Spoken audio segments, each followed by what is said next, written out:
டேய் ஜெகா, எங்க சோகமா இருக்க? என்னாச்சு? எனக்கு அவன் ஞாபகமாவே இருக்குடி. எங்க பார்த்தாலும் அவ இருக்கிற மாதிரியே எனக்கு தெரியுது. டேய் லூசாடா நீ. அவதான் உன்னை வேணான்னு விட்டுட்டு போயிட்டால, அப்புறம் எதுக்கு அவளை நினைச்சிட்டு இருக்க? அவ என்னை ஏமாத்திட்டான்னு தெரிஞ்சும் அவளை என்னால மறக்கவும் முடியல, வெறுக்கவும் முடியல. இப்படி அவளையே நினைச்சிட்டே இருந்தா உன் லைஃப் என்னடா ஆகும்? என் லைஃப் அவ்வளவுதான். இனி எனக்கு யாருமே இல்ல. இப்ப நான் ஒரு அனாதையா நிக்கிறேன். டேய் லூச மாதிரி பேசாதடா, உனக்கு நான் இருக்கேன்டா.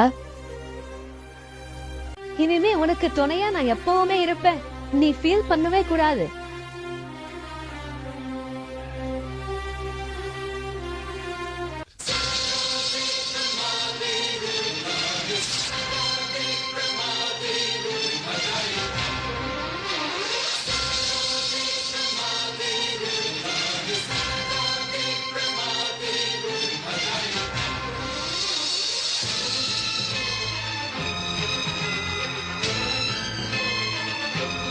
நான் எப்படி ஒரு பொண்ணுகிட்ட ஏமாந்தனோ அதே மாதிரி சிம்பத்தியா பேசி எல்லா பொண்ணுங்களையும் நான் ஏமாத்துவேன்.